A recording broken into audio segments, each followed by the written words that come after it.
આજે બહુ દુઃખી દેખાય છે. યાર નૈના, શું કહું તને? તું તો મારી જૂની ફ્રેન્ડ છે. તું તો બધું જાણે જ છે. આ દિવાળી આવે ને મારો શું હાલ હોય છે તને તો ખબર જ છે. હા યાર, દિવાળી આવે અને તારા તકલીફોનો સમય સ્ટાર્ટ થઈ જાય. એ જ ને યાર, શું કરું? દર દિવાળી આવો હાલ હોય છે.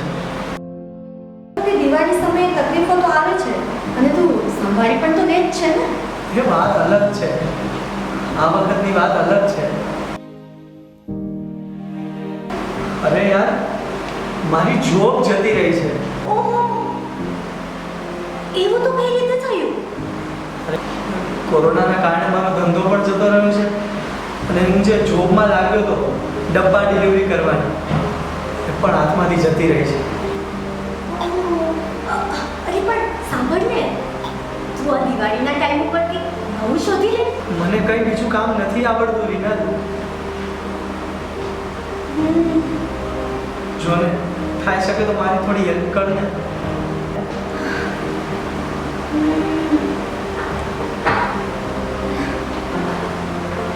યાર, હવે આમાં હું પણ શું કરી શકું? જો ને મારા લાયક કઈ હોય તો. હા, એક કામ તારા લાયક છે. તું બોલતો તો નથી આવ્યા. હા હા બોલ ને. વેટ, જો આ છે ને, એ મારા કલીગના નંબર છે. હા એનો ડિલિવરી બોય છે, એ હમણાં એના વતન ગયો છે, તો એની ખાસી જરૂર છે ડિલિવરી બોયની. તારું સેટિંગ થઈ જશે.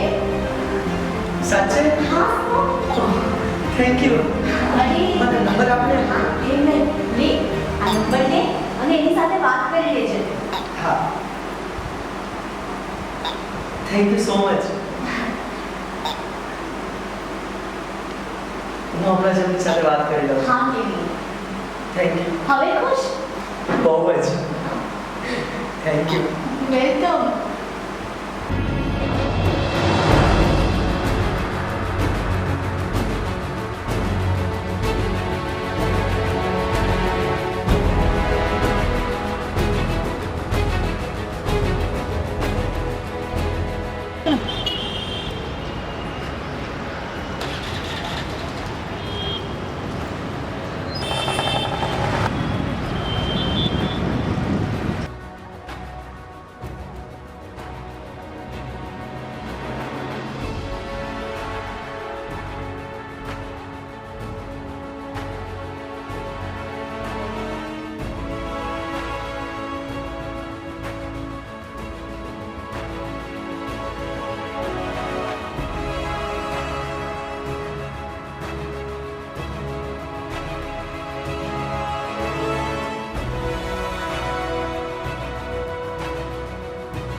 પણ એક વાત છે ને, તું આ બધું શું કામ કરવા માંગે છે? વધારે કંઈ નહીં, બસ એક સ્વાભિમાની માણસનું સ્વમાન બચાવવા માંગુ